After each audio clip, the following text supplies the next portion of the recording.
Muy buena noche, bienvenido a su programa Acción Positiva. De nuevo, muchísimas gracias por estar con nosotros y por enviarnos sus comentarios, opiniones, recomendaciones. Siempre las ideas que usted pueda darnos sobre temas que le interesaría que se traten, sobre invitados, nos serán muy agradecidas y muy bienvenidas. Hoy vamos a hablar de un tema que es sumamente importante porque yo creo que prácticamente no hay un guatemalteco que no tenga en Estados Unidos o en otro lugar como migrante a un amigo, a un pariente, a un conocido, a una persona que estima. O sea que el tema migratorio está relacionado directamente con todos y cada uno de los guatemaltecos. Por otro lado, pues ese enorme apoyo que esos guatemaltecos en el exterior dan a su patria a través de su apoyo con las remesas es verdaderamente importante. Es lamentable que se tengan que ir de sus hogares, que en Guatemala no tengamos las condiciones para que no tengan que abandonar sus hogares, pero obviamente es la realidad. Y la remesa pues sigue siendo una o la más importante de las fuentes de ingresos para nuestros países, no solo en Guatemala, en muchísimos países también del mundo. Pero considerando que el señor presidente Donald Trump el 20 de enero ha tomado posesión, que dentro de sus ofertas de campaña el tema migratorio fue de los más importantes, si no el más importante, pues es muy bueno que nosotros nos sentemos aquí a hablar sobre lo que puede venir y lo que puede suceder. Y qué mejor que hacerlo con una persona experta en el tema, que se ha desarrollado muy profesionalmente en el análisis y en acciones tendientes a apoyar a nuestros guatemaltecos en el exterior. Me refiero al invitado de esta noche, el señor diputado Paul Brier, a quien le doy la bienvenida. Señor diputado, bienvenido a su programa Acción Positiva, porque ya hemos tenido el gusto de tenerlo por acá con nosotros. Qué gusto seguir compartiendo con usted este gran programa. Gracias, gracias diputado. Pues yo me permitía mencionar el hecho de que usted durante su participación en el Congreso ha enfocado mucho, estuvo presidiendo la comisión correspondiente a las migraciones por 4 años. Es decir, se involucró en el tema. Yo sé que usted estuvo teniendo una participación activa tanto en Guatemala como visitando a nuestros compatriotas en Estados Unidos, viendo sus condiciones, etcétera. ¿Cómo visualiza usted primero la magnitud? Porque de repente no sabemos ni siquiera cuántos guatemaltecos hay viviendo, por ejemplo, en Estados Unidos. ¿Cómo visualiza usted la magnitud del número de guatemaltecos, del número de guatemaltecos que están en condición irregular? Bueno, sí, cabal, lo hablábamos tras de cámaras. El tema migratorio creo que es uno de los temas, de los 5 temas más importantes a nivel mundial, ya no solo de la región de Centroamérica con Estados Unidos, sino que también Medio Oriente, África, se ha vuelto un tema sumamente importante, trascendental para todos los gobiernos. Se estima que hay 2,5 millones a 3 millones de guatemaltecos ya viviendo en Estados Unidos. ¿Cómo se saca aproximadamente el dato? Cancillería en los últimos 10 años desde tramitó tarjeta de identificación consular, la famosa TIC o pasaporte, a 2,100,000 y pico guatemaltecos. En los últimos 10 años fueron a renovar su pasaporte, sacaron su TIC, entonces eso nos da el aproximado de cuántos guatemaltecos hay, de los cuales 60-65% se sabe que están viviendo de forma irregular, que no tienen un estatus migratorio regular. Los demás, pues bueno, sí ya tienen su residencia temporal, muchos ya son ciudadanos o muchos están en proceso de sacar su residencia temporal. Pero sí, 2 millones, 3 millones de guatemaltecos ya viviendo solo en Estados Unidos. Aparte de todo, también tenemos guatemaltecos viviendo en España, en Europa, tenemos muchos en Sudamérica. Entonces puede ser que con nacionales nuestros alrededor del mundo haya 3,5 millones de guatemaltecos posiblemente. Claro que el mayor número probablemente en Estados Unidos de Norteamérica, correcto, un poco en Canadá también, pero por la situación crítica que se está produciendo en este momento con la toma de posesión del señor Trump, que sacó a relucir el tema. Porque por otro lado, señor diputado, se menciona que el mismo presidente Obama, que hablaba mucho en favor del migrante, pero ha sido uno de los gobiernos que más han deportado guatemaltecos de Estados Unidos. Sí, lo que pasa es que Estados Unidos lo que sí tiene es que hace cumplir sus leyes. Entonces, de cierta forma, las personas que están ingresando a Estados Unidos de forma regular y fueron detenidos, pues obviamente son devueltos a su país. Por eso es que los números del presidente Obama, de su administración de estos 8 años que concluyeron, pues sí son unos números bastante significativos, bastante altos a gobiernos anteriores. Pero lo único que están haciendo es cumpliendo la ley. Él como presidente no podía buscar un vacío en ese sentido en la ley para dejar de deportar o de retornar a personas a sus países. Claro que entonces, pero tal vez un poco la idea era decir que cuando el señor presidente Trump dice voy a deportar a 2 millones o 3 millones, pues la cifra en realidad, aunque parece impactante, no es tan diferente de lo que ha venido sucediendo, porque la ley pues se ha venido aplicando en esa forma. Ahora, no el ataque, pero sí el señalamiento al proceso o al problema migratorio, incluso la construcción del muro famoso que tanto se habla, sí es una de las promesas electorales clave del presidente Trump. Primero, ¿usted cree que las va a cumplir, que las va a aplicar? ¿Cómo tanto las impulsó? Bueno, como ha venido él desarrollándose en estos días ya como presidente, hemos visto que todo lo que ofreció en su campaña lo está cumpliendo. Entonces, definitivamente la construcción del muro creo que sí va a ir. Y más que todo el temor, los guatemaltecos y la gente son, si quieren entrar a Estados Unidos lo van a hacer, acomodar lugar. Pero el temor es el tema del gravamen o del impuesto a la remesa. Eso creo que sí es un poco más el temor. El que quiere entrar a Estados Unidos va a entrar, acomodar lugar. Claro.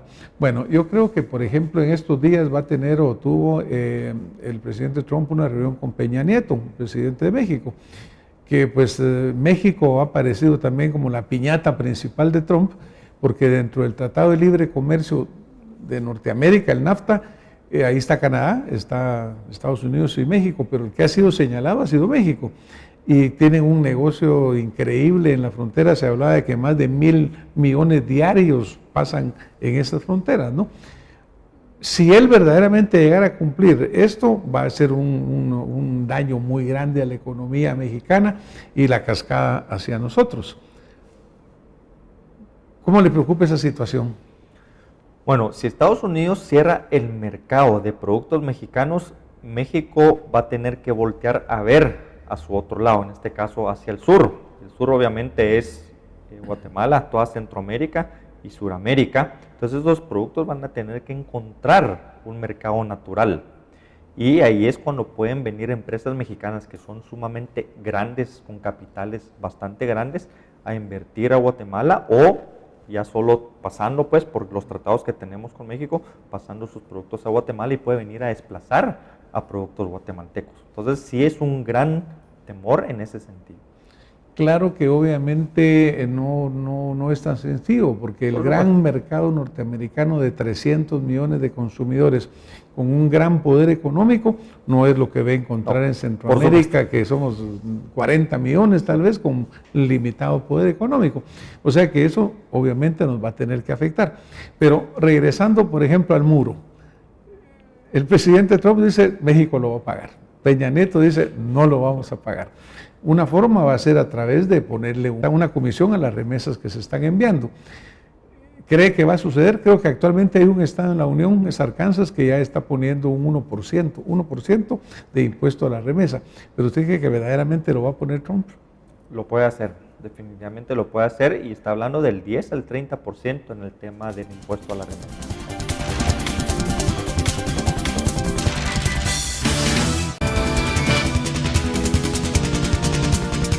¿Pero usted cree que verdaderamente lo va a poner Trump?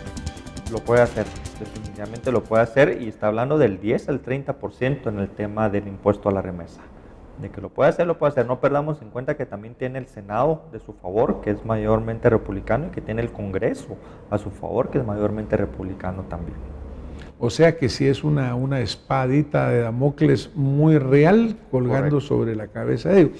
Porque ahí sí estaría golpeando el bolsillo, pues el bolsillo del migrante, el bolsillo del que la recibe acá. Y ahí más que pagaría definitivamente el muro, y si lo quiere extender hacia el Pacífico o al Atlántico le sobraría dinero.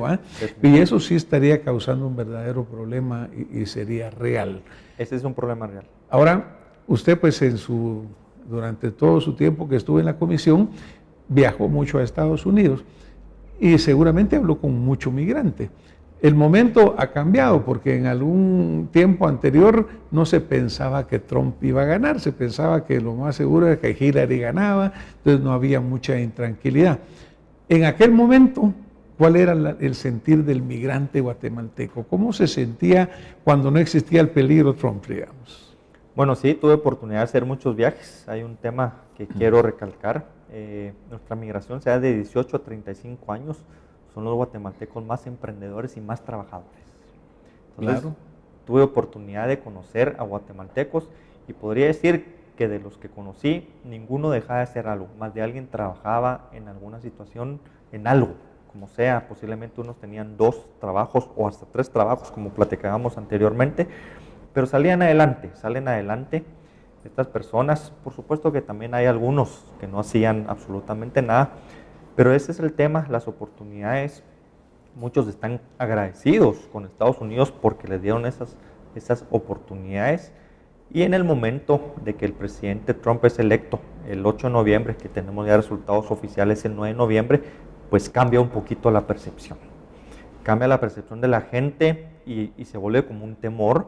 Decir, bueno, ¿qué pasa si me mandan de regreso a mi país, en este caso Guatemala? ¿Qué pasa si mandan a mi esposa o a mis hijos? Porque yo sí estoy viviendo de cierta forma regular. ¿Qué pasa? Yo ahorita pensaba traerme el otro año a mi esposa para que ya compartiera mi vida otra vez conmigo, a mis hijos. Entonces empieza ese temor a partir del 9 de noviembre y se incrementó ahorita a partir del 20 de enero, cuando ya el presidente Trump pues ya está sentado en la silla de presidente. Entonces yo también quisiera aprovechar para mandarles no un mensaje de tranquilidad, sino que ahorita de momento de cautela, miremos las próximas semanas qué va pasando con las decisiones de él, porque el cambio no puede ser tan drástico. Acciones ejecutivas sí, como dejar sin efecto el DACA y el DAPA, sí puede ser con una firma, como lo ha hecho en ciertas ocasiones, pero cambiar el sistema migratorio por completo sí tiene que ser vía una ley, pasar por el Congreso y después ratificado por el Senado. Y yo creo que al final del día lo que nos aliviaría mucho en el tema migratorio es la famosa reforma inmigratoria. Claro. Ahora, pues a Dios, también hay el caso de niños o de jóvenes que son nacidos en Norteamérica, ciudadanos norteamericanos, pero los papás no son, y se han venido ya produciendo cuadros en los cuales se ha pretendido e incluso se ha logrado que los hijos se queden y los papás tengan que regresar, lo cual ha sido una verdadera tragedia familiar, ¿no? O sea que son muchos casos que hay que analizar. Ahora, caso de los niños que viajaron para allá, hemos sabido que en los últimos años ha ido incrementando el niño que viaja sin sus padres y que allá lo recibe parte de la familia. Hablaban de 19,000 más o menos el año pasado. Y entiendo que es porque se creó un agujero legal en el cual se decía que estos niños podían quedarse en la custodia de algún pariente y que la ley no los podía sacar afuera. Es decir, el hecho que usted señala que hay leyes que el gobierno norteamericano también tiene que cumplir. En el 2008, Estados Unidos pasa una ley precisamente en el tema de niños, que ningún niño o menor de edad, en este caso, puede ser devuelto a su país si no es a través del debido proceso, escuchado por un juez migratorio de la niñez. ¿Qué fue lo que pasó en el 2014? Porque fue el desborde de niños en los albergues. Habían 275 jueces migratorios en el 2014 para atender. Entonces, cuando los famosos coyotes ven ese mercado que está ahí para llevar a los niños a sus padres y empiezan a cobrar los 8,000, 10,000 dólares, los famosos 8,000, 10,000 dólares para llevarse a los niños con sus padres. ¿Qué padre no quiere estar con su hijo? Definitivamente. Claro. Entonces existe ese éxodo, esa salida de niños de menores de edad hacia Estados Unidos y se desbordan los albergues y por consiguiente también los jueces no se dan abasto para estar sacando todos los casos. Todo lo que viene y hace Estados Unidos empieza a buscar salvoconductos, en este caso entregárselos a un familiar, entregárselos a familias de cuidado temporal, por decirlo así, en lo que sigue un poco su proceso. Por ejemplo, recientemente miraba en una cadena noticiosa un grupo de inmigrantes bastante grandes en un área de Los Ángeles, no me recuerdo si era en Los Ángeles o San Francisco, en una protesta. Y el líder que hablaba decía, mire, no le va a ser fácil a Trump pasar encima de nosotros, porque tenemos derechos. Pero lo que yo noté es una organización. Esta gente estaba hablando organizada. Esa organización, que aparentemente era de un grupo mexicano, existe en la comunidad guatemalteca. La comunidad guatemalteca está organizada, tenemos muchas asociaciones y organizaciones en Estados Unidos, pero también existe mucho recelo entre ellas mismas. Entonces muchas veces no permite que unos hablen con los otros para ponerse de acuerdo. La comunidad mexicana está sumamente organizada, la comunidad salvadoreña está sumamente organizada y eso les permite también poder tener esa fuerza todos en conjunto. Bueno, de hecho México es obviamente la mayor nacionalidad de inmigrantes que viven en Estados Unidos, eso les permite también tener esa fuerza como comunidad. O sea que una recomendación muy importante para los migrantes guatemaltecos y sus organizaciones sería trabajar más en conjunto. Correcto. Para poder tener una mayor capacidad de negociación, una mayor capacidad incluso de financiar ese proceso legal de defensa, porque todo esto tiene costos. En diciembre se firmó el convenio TRICAMEX, creo que se llama TRICAMEX, que es El Salvador, Honduras y Guatemala junto con México para poder utilizar los consulados de los 4 países para las 4 nacionalidades. ¿Y eso sí se está logrando? Se está logrando. Sí, yo tengo mucha comunicación con el canciller, de hecho está haciendo una gran y buena labor y ese convenio se firmó. Poco a poco los consulados, el de México va a poder atender ciertos temas de guatemaltecos, el de Honduras va a poder atender guatemaltecos, el consulado de Guatemala va a poder atender a salvadoreños, por decirlo así, y poco a poco se están de cierta forma no fusionando, pero de cierta forma poder atender a los 4 países. Bueno, yo creo que eso es excelente, pues, porque le estamos ahí sí que cuadriplicando las posibilidades de tener un apoyo. Pero igual sigue siendo un apoyo caro, sigue siendo un apoyo que requiere pues asesoría de abogados. Los abogados sabemos que son expertos en migración, caros probablemente, y mucho migrante no lo va a poder pagar. Ahora, esa es mi siguiente pregunta, que pues ya usted contestó un poco anticipado, pero en Guatemala entiendo que propios todavía estamos con muy pocos consulados para el tamaño del país y que sí se están abriendo nuevos consulados. Actualmente tenemos 15 consulados, se está abriendo próximamente uno en Washington State, se está abriendo uno en la Florida, en Lake Worth se llama la ciudad. Hay un programado para Oklahoma, hay uno que creo que Carolina del Norte, Carolina del Sur, no sé cuál de los dos, pero sí se tiene programado abrir 8 consulados. Ese es uno de los pasos que Guatemala tiene que hacer para atender a nuestra comunidad, a nuestros connacionales. Si de cierta forma pues fueron olvidados en su país, atendámoslos en Estados Unidos.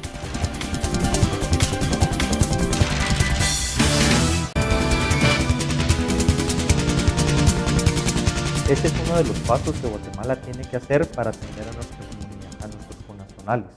Si de cierta forma pues fueron olvidados en su país, atendámoslos en Estados Unidos. Bueno, esa es una de las quejas de los migrantes que dicen, mire, el gobierno no nos apoya, no nos da ninguna forma de poder defendernos. Somos una fuente de ingresos muy grande, tenemos una gran influencia, pero nos tratan muy mal, lo cual es cierto, ¿verdad? O sea que habría que hacer todo lo posible por apoyarlos al máximo, siempre cumpliendo con la ley. Porque a mí sí me gustaría que usted nos dijera alguna recomendación específica en ese sentido. Nuestros migrantes tienen que aprender a defenderse con la ley, pero también vivir con la ley del país que los está recibiendo. No, por supuesto, y así funciona. Y si hay algún país que tiene certeza jurídica, que el 98% de certeza jurídica es Estados Unidos, cumplir la ley es sumamente importante. Ya miramos que estados como California a partir del 2015 empezaron a extender licencia de conducir a personas que vivían de forma irregular, de cualquier nacionalidad, y se vieron muchos de los temas que se daban en California. Uno a las 11 de la mañana, un guatemalteco manejando a su trabajo era detenido por la policía por no haber puesto el pie de vías, por tener una luz rota o algo, pues no tenía su licencia, obviamente era conducido, detenido y después enviado a Guatemala, en este caso.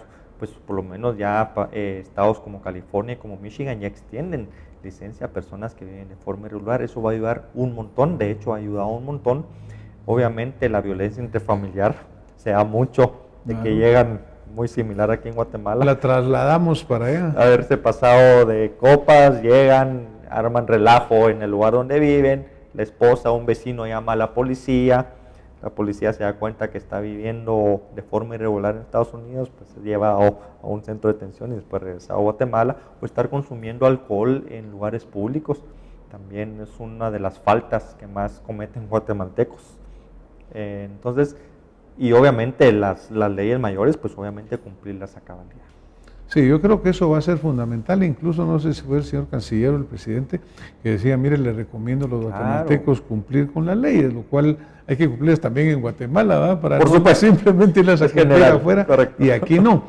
Pero de todas maneras, entre todas estas situaciones que se están dando, porque el señor presidente Trump también habla de denunciar el Tratado de Libre Comercio de Norteamérica, del NAFTA, y eso pues afectaría la economía mexicana, como hemos hablado, afectar la economía nuestra, puede ser que caigan las remesas, puede ser que menos guatemaltecos quieran viajar allá, en lo que por lo menos en lo que el miedo desaparece de qué va a suceder, y a lo mejor hasta funciona el muro, pudiera ser que funcione el muro.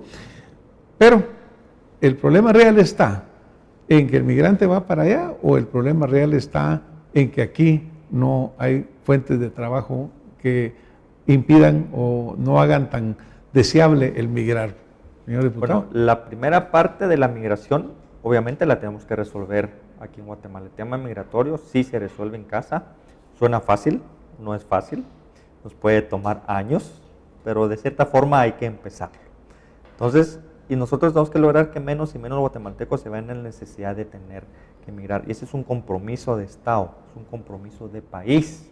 No solo es un compromiso de un solo sector, sino que todos los sectores involucrados, los 14 ministerios, las secretarías, sector privado, iglesias, la academia, todos tenemos que involucrarnos en el tema migratorio. Incluso la parte educativa y la parte salud, etcétera, ¿no? Pero como usted bien lo decía, esto es un proceso que no va a ser de la noche a la mañana, porque pues obviamente cambiar la estructura de un país es largo, y la situación real es la que está viviendo en este momento la gente que dice, bueno, me irán a sacar, me irán a... Porque, por ejemplo, decía el presidente Trump, mire, vamos a sacarlos que tengan un récord criminal, pero pudiera ser que ese récord criminal se cambie la tipificación y una licencia, por ejemplo, que tal vez sea un delito menor, lo puedan pasar a un delito mayor, si existiera esa decisión política de forzar la deportación. Sería terrible. Así que yo creo que es un problema real, es un problema actual para mucho guatemalteco ahí. Sé que usted ha venido mencionando algunas de esas situaciones, pero usted podría precisar algunas que usted quisiera dejarle a esta audiencia que hoy nos mira. ¿Cuáles serían las específicas que usted quisiera dejarle a el amigo suyo que está allá, al pariente suyo que está allá, al conocido que está allá? ¿Cuáles serían esas 3 o 4 recomendaciones específicas? Bueno, de hecho, yo también soy una de esas personas que tengo un familiar en Estados Unidos. Ellos llegaron en los 80. Creo que todos los guatemaltecos. Todos los guatemaltecos. Sí. Pero ellos sí consiguieron su residencia con la famosa amnistía del presidente Reagan. 3,5 millones de personas que vivían de forma irregular consiguieron esa famosa amnistía en el 86 para las personas que habían llegado antes del 83. Yo creo que uno de los temas es organizados, no dejarse engañar, cumplir las leyes y pelear por una reforma inmigratoria. A Estados Unidos también le conviene saber quiénes están en Estados Unidos. Y la mejor forma de saberlo es tenerlos documentados, definitivamente. Vemos que el temor de ellos es el tema del terrorismo. Es sumamente importante ahorita cerrar las fronteras para ellos por el tema del terrorismo. Ahí es donde van a pagar la comunidad migrante, donde va a pagar esos platos rotos del tema del terrorismo. Pero la famosa reforma inmigratoria. Creo que pelear todos los estados, las asociaciones migrantes, todos los que viven en Estados Unidos de una forma irregular o incluso regular, incluso la misma comunidad americana, pelear por esa reforma inmigratoria. Creo que eso sería un buen tema, tal vez una agenda de los próximos 2 años. Si existe la voluntad política, se puede lograr definitivamente. Bueno, la misma economía norteamericana se ha beneficiado muy grande de los migrantes. Obviamente, cuando hablamos de migrantes, diputado, y usted mencionaba al principio, ese es un problema mundial. Correcto. Vemos migrantes del Medio Oriente, de África, en fin. Pero la economía norteamericana se ha beneficiado muchísimo a todos los niveles, porque va desde la persona que contribuye en la agricultura, recolectando cosechas, pero también profesionales que van y van a aportar enormemente a la ciencia, no solo de Guatemala, de todo el mundo. Para empezar, Estados Unidos es un país de migrantes, pues, porque ese país, todos son inmigrantes. No es la población original la que está ahí. O sea que la migración no es mala, pero siempre está bien que se regule y que los migrantes cumplan las leyes y las sigan. Rápidamente una pregunta en otro tema.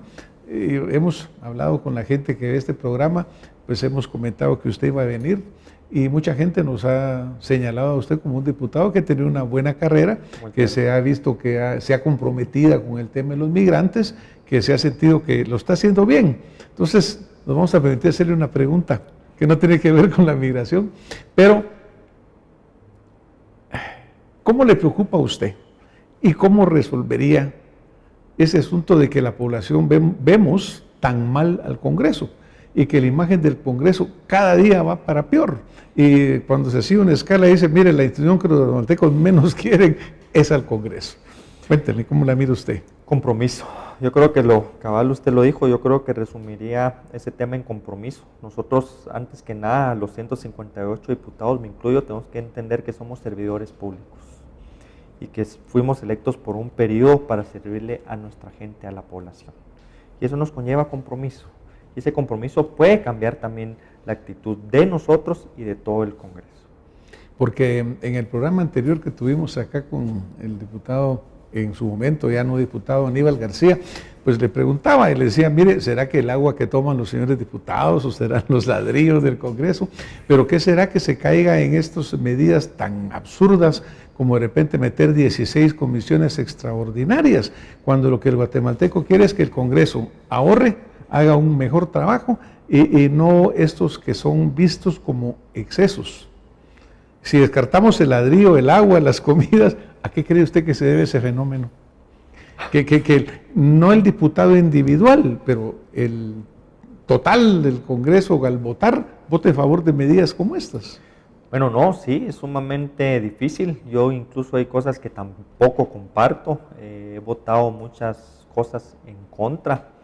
Y lo que me da es ese mismo compromiso, como me comprometí los 4 años en el tema migratorio, pues obviamente entender eso. Creo que entender esa dinámica para nosotros, creo que de momento es lo más importante, ese compromiso que nosotros podamos tener con nuestra gente, con nuestro país y con la población. Y esa interpretación del diputado en lo individual, que lo que es un representante del pueblo, a quien que el pueblo le ha delegado esa representación. Y por un periodo de tiempo, pueden ser 4 años, 8 años. Y yo entiendo muchas veces que muchos señores diputados se les olvida eso y creen que son ellos, ¿verdad? Cuando ellos realmente son delegados del poder del pueblo, que les está exigiendo un buen trabajo. Señor diputado, muchísimas gracias por habernos enriquecido hoy en cuanto a la situación migratoria, en cuanto a esos buenos consejos para los compatriotas que están allá, los que están acá que se quieren ir, e incluso para los amigos, parientes que estamos acá preocupados por lo que suceda. Muchas gracias. No, gracias. Y a ustedes que nos han acompañado esta noche, pues muy agradecidos por haberlo hecho y nos vemos la próxima semana con más acción positiva. Muy buena noche. Muchas gracias.